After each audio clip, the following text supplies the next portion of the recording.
하얀 눈보라가 시야를 가리는 한겨울의 깊은 산속. 그곳에는 사람이 다녀서는 안 될 험한 길을 오르는 한 사내가 있습니다. 그의 지게 위에는 백발이 성성한 늙은 어머니가 앉아 있지요. 아들은 어머니를 버리러 가는 길이고 어머니는 그런 아들이 내려갈 때 길을 잃을까봐 평생 아껴온 비단치마를 찢어 나뭇가지에 묶습니다. 평생 장남만을 보석처럼 귀하게 여기고 둘째는 짐승보다 못하게 부려온 한 과부의 기막힌 운명. 오늘 전해드릴 이야기는 자식을 향한 비뚤어진 맹목적인 사랑과 그 끝에서 마주한 준엄한 하늘의 심판에 관한 이야기입니다. 세월이 흘러도 변하지 않는 진리가 있습니다. 부모의 사랑은 자식을 향해 흐르지만 그 사랑이 공평하지 못할 때 가족은 무너지고 맙니다. 지금부터 들려드릴 이야기는 우리 모두에게 경종을 울리는 뼈아픈 교훈이 될 것입니다. 옛날 어느 두메 산골, 몇 년째 이어진 흉년과 무서운 역병으로 마을 사람들의 한숨이 땅을 치던 시절이 있었습니다. 굶주림에 지친 사람들은 부모를 산에 버린다는 고려장의 흉흉한 소문을 주고받으며 불길한 예감에 떨었지요. 그러던 어느 날 마을에 큰 경사가 들려옵니다. 홀로 두 아들을 키워낸 오씨 부인의 장남 학수가 과거에 급제하여 고을 현감이 되어 돌아온다는 소식이었습니다. 마을 입구에는 아침 일찍부터 구경꾼들이 모여들었습니다. 오씨 그 고생이 헛되지 않았구만. 과부가 자식 하나는 제대로 키웠어. 오씨 부인은 버선발로 뛰어나가 아들을 맞이했습니다. 화려한 관복을 입은 아들의 모습은 그녀 인생의 모든 고통을 씻어주는 유일한 빛이었습니다. 그녀의 머릿속에는 장남 학수가 5살 때 천자문을 단 3달 만에 떼며 훈장님의 극찬을 받던 그 찬란한 기억이 스쳐 지나갔습니다. 우리 학수야 정말 돌아왔구나. 오씨 부인의 눈에서는 뜨거운 눈물이 흘러내렸습니다. 남편을 일찍 여의고 남의 집 빨래와 품팔이로 손이 짓물러 터져도 오직 학수가 입신양명하여 자신을 호강시켜줄 날만을 꿈꾸며 버텨온 세월이었습니다. 겨울에는 냇가에서 빨래를 하다 손이 얼어붙어 피가 나도 여름에는 논두렁에서 김을 매다 해를 먹어 등가죽이 벗겨져도 그녀는 장남을 위해서라면 무엇이든 할 수 있었습니다. 하지만 그 환희의 그림자 뒤에는 차남 칠성이가 있었습니다. 오씨 부인은 남편이 죽던 날 태어난 칠성이를 압이 잡아먹은 놈이라 부르며 평생을 미워했습니다. 칠성이가 10살이 되던 해였습니다. 어린 칠성이는 동네 서당에 가고 싶어 몰래 훈장님 댁 창밖에서 천자문을 외웠습니다. 그 모습을 본 훈장님이 이 아이도 글공부를 시키면 좋겠소라고 권했지만 오씨 부인은 단칼에 거절했습니다. 둘째 놈은 글 배워 뭐합니까? 소나 말이나 잘 부리면 됩니다. 그날 밤 어린 칠성이는 홀로 뒷마당에서 땅바닥에 나뭇가지로 글자를 그리며 조용히 울었습니다. 밥상을 차릴 때도 장남에게는 고슬고슬한 쌀밥과 제사상에 올릴 법한 나물을, 칠성이에게는 거친 보리밥이나 누룽지를 내주었지요. 명절이 되어 마을에서 떡을 돌릴 때도 학수는 꿀에 재운 약과와 하얀 송편을 받았고 칠성이에게는 내 놈은 배만 채우면 된다며 찾은 떡 한 조각 주지 않았습니다. 학수가 귀환한 그날도 칠성이는 뒷방 구석에서 신음하고 있었습니다. 며칠 전 어머니의 기력을 보충해 드리려 산삼을 캐러 갔다가 절벽에서 굴러떨어져 온몸이 피투성이가 된 것이었지요. 하지만 오씨 부인은 다친 아들을 보며 위로는커녕 쓸데없는 짓 하다 재수없게 피나 흘리고 다니네라며 침을 뱉고 외면했습니다. 칠성이는 서러운 마음을 누르며 커다란 몸을 웅크린 채 홀로 상처를 닦아낼 뿐이었습니다. 그의 아내 막돌레는 눈물을 흘리며 남편의 상처에 약초를 발랐습니다. 여보, 어머님이 그러시는 건 당신 잘못이 아니에요. 하지만 칠성이는 고개를 저었습니다. 아니야. 내가 태어나면서 아버지를 떠나보내게 했으니 어머니가 날 미워하시는 게 당연하지. 학수의 아내 조씨는 부유한 세도가의 딸로 자존심이 몹시 강한 여인이었습니다. 시집 온 첫날부터 그녀는 시어머니의 거친 손과 구부정한 허리, 누더기 같은 옷차림을 혐오의 눈으로 바라보았습니다. 조 씨가 남편의 옷소매를 잡았습니다. 한양 고관대작들 사이에서 어머님 같은 분을 어찌 모시고 다니시려오? 제 친정 사돈들이 이런 모습을 보면 서방님의 체면이. 학수는 아내의 말에 괴로워하며 고개를 돌렸습니다. 조 씨는 멈추지 않았습니다. 서방님께서 판서까지 오르실 분인데 이런 시골 노파가 발목을 잡으면 어쩌시려고요?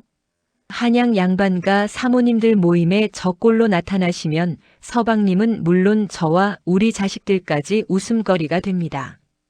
학수는 처음에는 어머니를 생각하며 고개를 저었습니다. 그러나 밤마다 이어지는 아내의 속삭임은 독약처럼 그의 마음속에 스며들었습니다. 출세욕과 아내의 성화 앞에 학수의 마음은 점차 흔들렸습니다. 어느 날 밤 학수는 동네 주막에서 술을 마시다 옛 동료를 만났습니다. 자네도 들었겠지? 요즘 조정에서는 한양으로 올라오는 관리들의 집안 배경까지 조사한다더군. 고관이 되려면 집안이 단정해야 하네. 그 말을 들은 학수의 얼굴이 굳어졌습니다. 며칠 후 학수는 결단을 내렸습니다. 어머니를 모시고 가자니 평판이 걱정되고 두고 가자니 불효자라는 낙인이 두려웠던 그는 가장 비극적인 선택을 합니다. 아무도 모르는 깊은 산속에 어머니를 버리기로 한 것이지요. 어머니, 산 너머에 명의가 계신 암자가 있답니다. 학수가 거짓 미소를 지으며 말했습니다.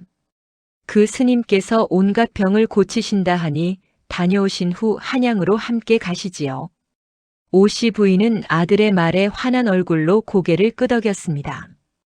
그날 밤 칠성이는 형의 방 앞을 지나다 이상한 대화를 엿듣게 됩니다. 여보, 정말 그리하실 작정이십니까? 다른 방법이 없어. 이것이 우리 가문을 위한 길이요. 칠성이의 가슴이 철렁 내려앉았습니다. 형이 어머니를 버리려 한다는 것을 직감적으로 느낀 것입니다. 이른 새벽 오씨 부인은 시집 올 때 입었던 가장 아끼던 남색 비단 치마를 꺼내 입었습니다. 귀한 아들의 앞날을 축복하며 가장 고운 모습으로 길을 나서고 싶었기 때문입니다. 그 치마는 30해를 넘게 장롱 깊숙이 간직해온 것으로 남편과의 첫날 밤을 함께한 유일한 추억이었습니다. 학수는 어머니를 지게에 얹고 사람들의 눈을 피해 가파른 절벽길로 향했습니다. 어머니, 길이 험하니 눈을 감고 계십시오. 학수의 목소리는 떨리고 있었습니다. 눈보라가 몰아치며 하늘과 땅의 경계가 사라질 때쯤 오씨 부인은 문득 깨달았습니다. 아들의 발걸음이 점점 빨라지고 숨소리가 거칠어지는 것을요.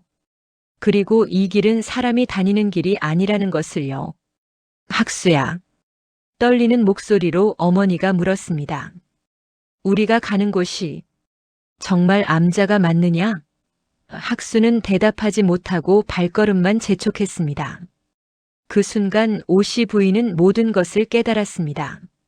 자신의 귀한 아들이 평생을 바쳐 키운 그 아들이 자신을 버리려 한다는 것을요.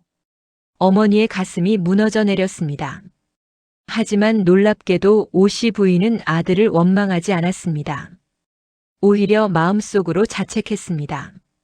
내가 너무 늙고 볼품 없어져서 우리 학수 앞길에 누가 되는구나. 이 어미가 미안하다 학수야. 그러나 곧 또 다른 걱정이 밀려왔습니다. 이 험한 길을 홀로 내려가야 할 아들이 길을 잃고 눈밭에서 객사할까봐 오직 그 걱정뿐이었습니다. 어머니의 사랑은 죽음 앞에서도 배신 앞에서도 변하지 않았습니다. 떨리는 손으로 오씨 부인은 남색 비단 치마를 찢기 시작했습니다. 입으로 물어뜯고 손으로 당겨 만든 붉고 푸른 천 조각들. 손가락에서 피가 나도 그녀는 멈추지 않았습니다. 한 조각 한 조각을 나뭇가지마다 단단히 묶으며 속으로 기도했습니다. 아들아, 이 조각만 보고 내려가거라. 어미는 괜찮으니 너만 무사히 살아 돌아가거라. 눈물 젖은 손으로 묶은 비단 조각은 눈보라 속에서도 선명하게 펄럭였습니다. 학수는 어머니를 절벽 끝 동굴에 내려놓고 땔감을 구해오겠습니다라는 비겁한 변명을 남긴 채 도망치듯 산을 내려왔습니다. 죄책감에 뒤를 돌아보지도 못하고 달리던 그의 앞을 가로막은 것은 거대한 백호였습니다. 산령의 화신이라 불리는 흰 호랑이는 불꽃 같은 눈으로 천륜을 어긴 자를 응시했습니다. 그 눈빛에는 분노와 함께 깊은 슬픔이 서려 있었습니다. 마치 어찌 제 어미를 버릴 수 있느냐고 묻는 듯 했습니다. 살려주십시오. 제가 잘못했습니다. 공포에 질린 학수는 울부짖으며 뒷걸음질 쳤습니다.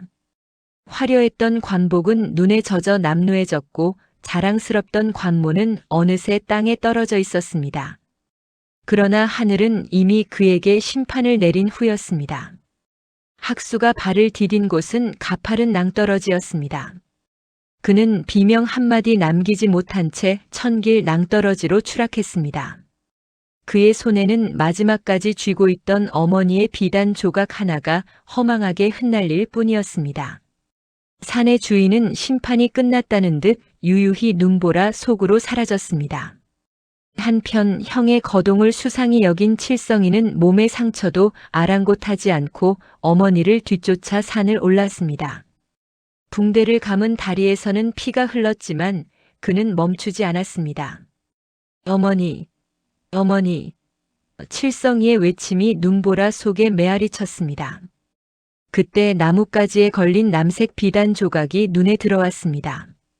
어머니의 채취가 밴 그 조각들을 이정표 삼아 칠성이는 마침내 동굴 속에서 얼어붙어 가던 오씨 부인을 찾아냅니다. 어머니, 정신 차리십시오. 칠성이는 자신의 옷을 벗어 어머니를 감싸 안고 뜨거운 눈물을 흘렸습니다. 제가 왔습니다. 이 못난 둘째가 왔어요. 어머니를 모시러 왔습니다.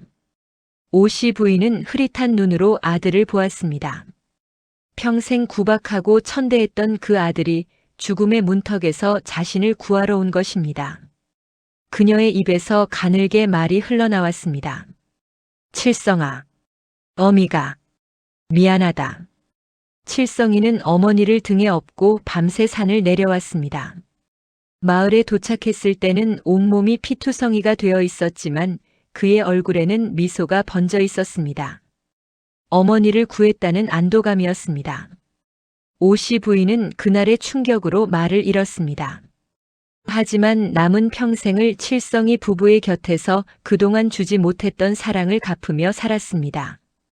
칠성이의 아내 막돌레는 시어머니를 정성껏 간호했고 오씨 부인은 눈물로 감사를 표했습니다. 세월이 흘러 오씨 부인이 평화롭게 눈을 감던 날 그녀의 손에는 칠성이가 쥐어준 야생화 한 송이가 들려 있었습니다. 그녀의 얼굴에는 처음으로 편안한 미소가 떠올라 있었습니다. 해마다 봄이 오면 그 산자락에는 어머니의 치마를 닮은 진달래가 유독 붉게 피어납니다. 그것은 자식을 향한 가없는 모성애와 죄를 용서받은 한 어머니의 마지막 속죄가 피워낸 꽃은 아닐까요? 학수가 떨어진 낭떠러지 아래에서는 아직도 봄이면 하얀 꽃이 핍니다. 사람들은 그것을 후회꽃이라 부르며 자식들에게 효도의 소중함을 일깨워준다고 합니다.